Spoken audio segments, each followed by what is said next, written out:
युधिष्ठिर ने पूछा, मधुसूदन, कृपा करके मुझे यह बताइए कि आश्विन के कृष्ण पक्ष में कौन सी एकादशी होती है।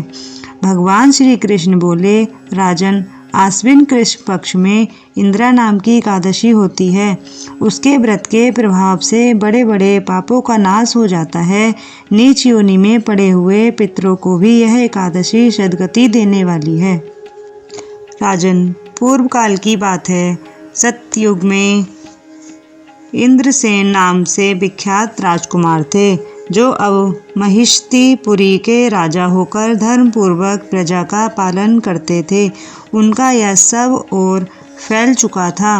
राजा इंद्रसेन भगवान विष्णु की भक्ति में तत्पर हो गोविंद के मोक्षदायक नामों का जप करते हुए समय व्यतीत करते थे और विधि पूर्वक अध्यात्म तत्व के चिंतन में संलग्न रहते थे।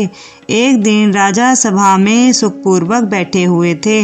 इतने ही में देवर्षि नारद आकाश से उतरकर वहां आ पहुँचे। उन्होंने आया देख राजा हाथ जोड़कर खड़े हो गए और विधि पूर्वक पूजन करके उन्हें आसन पर बिठाया। इसके बाद वे इस प्रकार बोले, मुनिश्रेष्ठ, आपकी कृपा से मेरी सर्वथा कुशल है। आज आपके दर्शन से मेरी संपूर्ण यज्ञ क्रियाएं सफल हो गईं।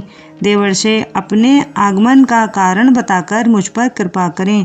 नारद जी ने कहा, नृपश्रेष्ठ, सुनो, मेरी बात तुम्हें आश्चर्य में डालने वाली है। मैं ब्रह्मलोक से यमलोक में आया था। वहाँ एक श्रेष्ठ आसन पर बैठा और यमराज ने मेरी भक्तिपूर्वक पूजा की। उस समय यमराज जी की सभा में मैंने तुम्हारे पिता को भी देखा था। वे व्रतभंग के दोष से वहाँ आए थे। राजन, उन्होंने तुमसे कहने के लिए एक संदेश दिया है, उसे सुनो। उन्होंने कहा है, बेटा, मुझे इंद्रा के व्रत का पुण्य देकर स्वर्ग में भेजो। उनका यह संदेश लेकर मैं तुम्हारे पास आया हूँ। राजन, अपने पिता को स्वर्गलोक की प्राप्ति कराने के लिए इंद्रा का व्रत करो। राजा ने पूछा, भगवान, कृपा करके इंद्रा का व्रत बताइए। किस पक्ष में, किस तिथि को और किस विधि से उसका व्रत करना चाहिए। नारद जी ने कहा, राजेंद्र, सुनो, मैं तुम्हें इस व्रत की शुभ कारण विधि बतलाता हूँ। आश्विन मास के कृष्ण पक्ष में दशमी के उत्तम दिन को हृदयुक्त चित्त से प्रातः काल स्नान करें। फिर मध्याह्न काल में स्नान करके एकाग्रचित्त हो एक समय भोजन करें तथा रात्रि में भूमि पर सोएं। रात्रि के अंत में निर्मल प्रभात होने पर एकादशी के दिन दातून करके मुंह धोएं। इसके बाद भक्ति भाव से निम्नांकित मंत्र पढ़ते हुए उपवास का नियम ग्रहण करें। अथ स्थित्वा निराहारं सर्वभोग विवर्जितं सबो भोक्षये पुंडरीकाक्ष शरणमेव भाम्य। कमल नयन भगवान नारायण, आज मैं सब भोगों से अलग हो निराहार रहकर कल भोजन करूंगा। अच्युत, आप मुझे शरण दें। इस प्रकार नियम करके मध्याह्न काल में पितरों की प्रसन्नता के लिए सालग्राम शिला के सम्मुख विधि पूर्वक श्रद्धा करें तथा दक्षिण से ब्राह्मणों का सत्कार करके उन्हें भोजन कराएं। पितरों को दिए हुए अन्नमय पिंड को सूंघकर विद्वान पुरुष गाय को खिला दें।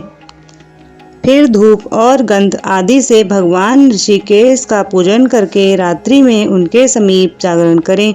तत्पश्चात सवेरा होने पर द्वादशी के दिन पुनः भक्ति पूर्वक श्रीहरि की पूजा करें। उसके बाद ब्राह्मणों को भोजन कराकर भाई बंधु नाती और पुत्र आदि के साथ स्वयं मौन होकर भोजन करें। राजन, इस विधि से आलस्य रहित होकर तुम इंद्रा का व्रत करो। इससे तुम्हारे पितर भगवान विष्णु के वैकुंठ धाम में चले जाएंगे। भगवान श्री कृष्ण कहते हैं, राजन, राजा इंद्रसेन से ऐसा कहकर देवर्षि नारद अंतर्ध्यान हो गए। राजा ने उनकी बताई हुई विधि से अंतपुर की रानियों, पुत्रों और भृत्यों सहित उस उत्तम व्रत का अनुष्ठान किया। कुंती नंदन, व्रत पूर्ण होने पर आकाश से फूलों की वर्षा होने लगी। इंद्रसेन के पिता गरुड़ पर आरूढ़ होकर श्री विष्णु धाम को चले गए और राजर्षि इंद्रसेन भी अंगंटक राज्य का उपभोग करके अपने पुत्र को राज्य पर बिठाकर स्वयं स्वर्गलोक को गए। इस प्रकार मैंने तुम्हारे सामने इंदिरा व्रत के महात्म्य का वर्णन किया है। इसको पढ़ने और सुनने से मनुष्य सब पापों से मुक्त हो जाता है। जय श्री कृष्ण।